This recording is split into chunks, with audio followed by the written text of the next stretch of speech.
What's up, Prime Fam? What's going on, guys? My name is Brendan Teets. If you're new to the channel, owner and coach here at Prime Strength, where we get athletes really strong, really jacked. Today, we're going to teach you about slack pulling in the deadlift. Now, I know you've heard this probably 1,000 times, but this is one thing that will instantly improve your deadlift once you get it down. However, it's probably the hardest thing for us to teach to our athletes. This usually takes them months to get it down. And simultaneously, almost every video I see on this on YouTube or Instagram is completely wrong. And usually the people teaching the slack pull are oftentimes the worst at it. So we're going to dissect what the slack pull actually is, how it can help your deadlift, and how it's very individual. Everyone's going to do this actually slightly different depending whether or not you're on a deadlift bar, a stiff bar, certain kinds of plates, whether you're using bumper or competition plates, whether you're male, female, how much objective load. It changes the whole game. And then later I'm actually even going to take you onto my computer, show you a few of my clients and how they all do it differently. But first, let's dissect the slack pull. So simply put, what the slack pull is it's a way to get the most optimal force transfer in the deadlift, and then also simultaneously, and this part's probably more important, it uses some of the weight from the weight you're going to be deadlifting against itself as leverage. And that's the biggest thing here that I think a lot of people misunderstand. I think a lot of people think slack pulling is basically just getting up on the bar and pulling a little tension out and getting tight. Now I'm ready to go. But that's not the way we teach the slack pull, and I would argue that's almost useless. You might as well just grip and rip into it and get some extra power and speed instead of starting a little slower. So instead, the way we teach the slack pull is to teach people how to use leverage against the weight itself. And what I mean by that is when I go to slack pull, even here at 315, this being a deadlift bar and some bumper plates, when I pull up on this bar, I'm going to take a ton of this slack and I'm going to pull up against it. So you see how much the bar is bending there even with this lighter weight? I'm going to pull up and then lean back and wedge into position. So it's like when I pull up with my body and I come into it, I'm almost rocking back to lean some of that weight and tension we took out of the bar to use it as a counterbalance. So I'm actually quite literally picking up maybe about 20 to 30% of the load itself and then trying to lean back with that. Okay, so that's the way you have to think about this, is this is basically almost like a deadlift jack where we're trying to lean and get leverage on the bar itself and use some of this load itself. So we grip, set ourselves, set the lats, and then we're gonna pull up and then lean. And so when it's done fast, it's really hard to see, but let's go from a side view real quick. Now most people, when they get up to slack pull, they're just gonna kind of pull some of this tension out, right? And then start, and they're gonna lift and get pulled out of position. That position there is too over the bar. It's poor leverage. We wanna try to get back behind the bar. Now, of course, it's almost impossible to get the scapula and shoulders fully behind the bar, but the idea is we're leaning back and trying to use that weight against itself. So when I pull the slack out, I'm gonna take a bunch of this weight with me, okay? So I'm gonna take my shoulder and try to lift it as far away from the bar as possible when I pull up. So I'm gonna go up and then lean. And I try to do that as slow as possible, but it's really hard. Obviously, if you do this correctly, you can't do it slow because the idea is you're leveraging back. So I go up with my shoulders and then lean and press and drive. Okay, and that gives me leverage over the bar. Now I'm going to go show you some examples on my computer of how my clients each do this differently and how you can watch your own footage to see if you're doing it correctly. So I wanted to show another view here. Watch how much with even just 315 on the bar, watch how much bend I'm going to get out of this deadlift bar. Now there's notes to be said for a stiff bar, deadlift bar, kind of plates. We'll talk about that later. But watch here. Watch how much I'm going to be able to bend this bar. So when I go to pull the slack, I'm literally going to pick up on the bar as much as I can to the point where this first plate almost starts to leave the ground. So right here, it should almost be like you're pulling that whole weight up and only the last two are still kind of seated down. So we're going to pull up a ton. So up with the slack and then you lean back and pull. Again, I'm trying to do this slow to give you a visual, but that's not really the correct way of doing this. Once you do this right, you have to do it fast because you're going to take it and then lean back. A mistake people will make is they'll pick up a ton of slack and they'll do this and then they just lose it when they come down. If you lose that slack and your shoulders go back down before you lean back and wedge, you've just effectively lost every bit of tension you pulled up out of the weight, and now you can't use it as a counterbalance. So you have to take this slack, pull it up, and lean back with it. And that'll be the only way to leverage itself. So let's go check out some of my clients and how they all do it. Okay guys, so let's take a look at a few different videos of both myself, Kristen, and then also my clients, and how we all kind of do this slightly different depending whether or not we're using a stiff bar or a deadlift bar, or whether the weight is 600 pounds on the bar or 300 pounds, or even some of the different styles my clients have come up with effectively pulling out the slack pull in a different way than I do it. So let's start with my footage from this weekend. This was a 650 pound deadlift, and we're going to look at the first rep here and how I basically pulled the slack out. So there's a few things I want to kind of cover again that you'll be able to see a lot better with a much heavier weight here, because I'm not going to deadlift 650 pounds on my off day for you guys. So look here, before I even grip the bar, look how flat this thing is on the ground completely. I haven't set my back, and I'm going down to basically grab the barbell after I've caught my brace up top. And the bar's completely flat. The first thing I do is I pre-slack pull, and I'm going to set my back here into extension, boom, and then notice how I bent the bar a little bit. I basically picked up on some slack and tension and then set my back with that. This is what most people call slack pulling. This is useless. All this did was kind of help me set my back and pull a little tension out of the bar, but you might as well grip and rip from this point. Like, this isn't going to help you at all. This is just kind of setting up on the bar. But where you're going to get a huge benefit from the slack pull is if now, watch how I'm going to raise my shoulders and hips to basically pull up on some of this weight as much as I can, and it's going to bend the hell out of this bar. So you see there how much I bent? Let's go back down. Here's the bottom. Here's the bent. Here's the bottom. Here's how much I'm bending. So I have now picked up probably a couple 100 pounds of slack out of the bar, and then I'm going to take my shoulders and rotate and lean back with it. And then before I've even broke the floor, look how much slack is coming out. Before I even hit that sticking point, look how much this bar is bent now compared to way back here when I first started. So here's where I start, and then I pick up on the slack and wedge, boom.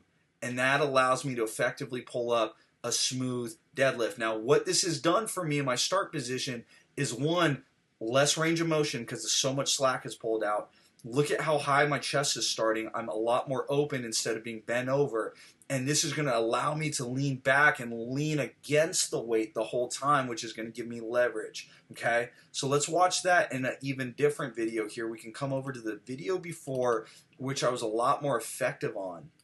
So this was my warm-up set before, and I actually like the slack pull more, so I wanted to show you here. But let's watch again. Look how the bar's flat.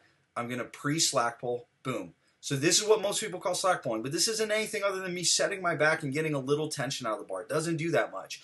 But here, now I'm going to really pull the slack. So we're going to go up on the bar and then lean. And the way you can tell if I'm doing this right is look how as I come into this, because I'm pulling my shoulders up and back, it's going to cause this bar to actually bend more. And so by doing this, it actually just starts picking up on more slack and actually picking up the weight before I even get into position. It's like it's leveraging it up for me, and then I have this easy job. Look how high my chest is there. Whoops, my mouse died for a second. Look how open my chest is and how high it is by just getting into a better position. Had I started this lift from down here, where I just basically pre-slack pull, look how closed off my chest is. I'm now effectively starting from a more advantageous position and also effectively using some of the weight against itself. But this is with a deadlift bar and with 600 plus pounds. So let's take a look at a stiff bar, which is going to be a little bit different. So this is old footage from back when I was training on an Ohio power bar, and this was the best video I could find where I demoed it. Now what you're going to notice is there's less slack pull, but it does not change the importance of this. Whether it's a stiff bar or whether you're a female, only lifting 300 pounds instead of 600 or whatever it may be, you always want to pull slack the same way, just as hard. However, the only difference is it's going to look a little less dramatic. But nonetheless, if you're slack pulling with 300 pounds and you're pulling out, maybe say 50 pounds of slack to use against the weight itself, that's still going to be the same percentage of help than if I pull out, a couple 100 pounds against the 650 I'm using. So the idea is you're taking some of the load and lifting it up and leaning back with it to basically wedge up like a deadlift jack. So let's watch here on the stiff bar. Let's go down into position. Watch how I'm going to do everything the same. I'm rounded over, first gripping the bar, bar's flat, then I'm going to pre-tension with some slack. So I just kind of tension my back into it, boom, set the back, and then watch how little slack I'm going to get here once I've actually picked it up. So you see here at my full lift of slack pull, even though this is about 600 pounds, just under, this bar is barely bending because it is stiffer. It is an Ohio power bar. It's much stiffer than a deadlift bar. So you're not going to bend as much slack up, but it works none the same. So here's my start position. So this is reverse. Here's bar completely flat. Here's me pulling up on slack. And then I'm going to do the same thing, wedge. And notice here, same thing. Although I'm starting a little lower than on the deadlift bar, bar is bent very well. And my chest is up, and now I'm leaning back, and this gives me leverage over it. This is how I get so vertical, even though I'm built like horribly for being in a vertical position for this. So let's close this video out. And now let's look at a female. So let's take a look at Kristin here. Or actually, no, let's look at this video first. Sorry. I want to show you when I do this incorrectly. So here's a common mistake people will make with this. So let's fast forward. What do you notice here when I grip this bar and set up? One, I don't actually set my back very well. I'm kind of rounded. And from that, it fucked up my slack pull. And notice how the bar is rotating into me. So watch how these plates are rotating and moving around a lot. So watch how the plate literally rolls into me. And I end up with very little slack pulled out, even though this is 700 pounds. So this is over 100 pounds heavier. This is 716. And yet I have almost less slack pulled out than the last video with less objective weight, which would cause the bar to bend less. But this one I did a horrible job of slack pulling, and watch the position I end up in. Back's rounded, chest is closed off, shoulders are leaned forward, and this causes grinder sticking point where my nose literally starts bleeding. We can play this, and you guys can watch my nose leak out of here. So this is why this set went so bad, is because I did not get into a good position. So let's watch a few of these in fast motion too, because I want to actually show you that. If we go back here, again, to reiterate that I have to show this in slow motion, watch how quickly I do this whole setup with the slack pull and everything. So I'm going to go down to the bar. I'm going to grab it, set, slack pull, go. It's so fast. But when we slow it down, you can see how much is going on there before I've even, initiated the rep. So when you do this in real time, you got to do it fast, but you're going to have to practice slow at first. But this is what gives me that leverage against the weight, okay? So it's very quick when we do this, and you can do it very wrong like I just did in the last video. Now, if we go look at a female performing this, she's going to obviously have less objective load on the bar. Well, at least in most cases, unless it's like Amanda Lawrence or someone. But in most cases, we're going to see less objective load if the trainee's weaker or female or whatever. And so watch here how the same tactics apply. Kristin grips the bar, slack pulls, and then wedges. But look at her start position. Even on a deadlift bar here, the bar is bent nowhere near as much as mine because this is only about 315, 325 pounds, somewhere around there. And so she's not going to pull as much. But again, it doesn't matter. It's just as important for her to pull slack. So here's her flat bar, and this is her lifting. And watch how she's going to rotate and wedge. Boom. And this allows her to use that weight as a counterbalance. So same thing there. And then you can even actually come over here to a few of my clients. Let me move this out of the way. Let's take a look at a few of my clients and how they kind of slack pull differently. So first to start, I have my client here, Bolt. He's a 74 kilo lifter. He's also a coach himself. So he's actually really great at technique because he teaches this stuff for a living.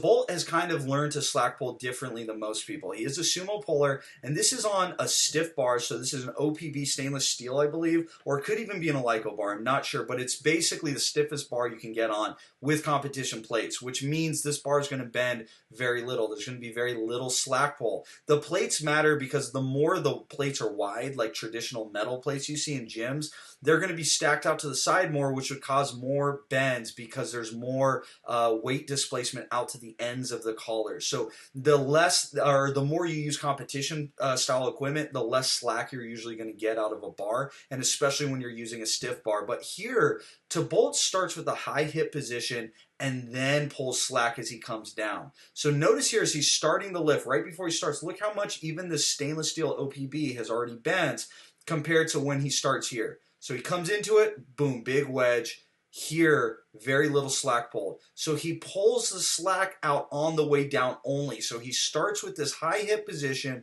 where he comes down to the bar, grips it, and then slack pulls and wedges everything up. Again, in fast motion, it looks really quick, but there's a lot of subtlety and complexity here. Now, let me show you someone doing it incorrectly. So this is my client, Jake, and Jake has basically gained like I think over 120 pounds or something on his total since we started together a few months ago.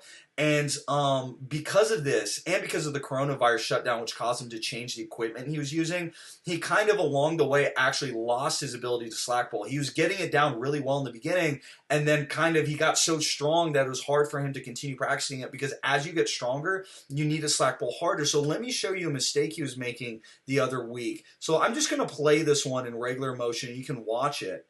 So he goes down, he tries to pull slack, and basically ends up just ripping into it. And he ends up in these really poor positions. So look here, before we even look at the slack, look how stiff his knees are. In a conventional, this is no good. Your knees should not be locking by the time you're clearing your knees. They shouldn't lock until the hips do. So here he has a ton of demand on his hips and back, but almost nothing coming from the quads because the knees are almost effectively locked. His chest is sunken in and it's down. You can't see a broad chest. Knees are not bent enough, which means his quads aren't driving. This is a poor position. If we come back here, look at his start position. Bars flat, and watch when he goes up. He barely gets any slack, and then he ends up ripping into it. Look at his start position as he comes down at the hips. Look how the bar's barely bent, and then boom, he gets hit with the slack, and he ends up in this very bent over position, and he tries to fight through. Now, because the weight is light, he's able to clear these no problem. But if this was a max pull, he's missing just a few inches off the floor.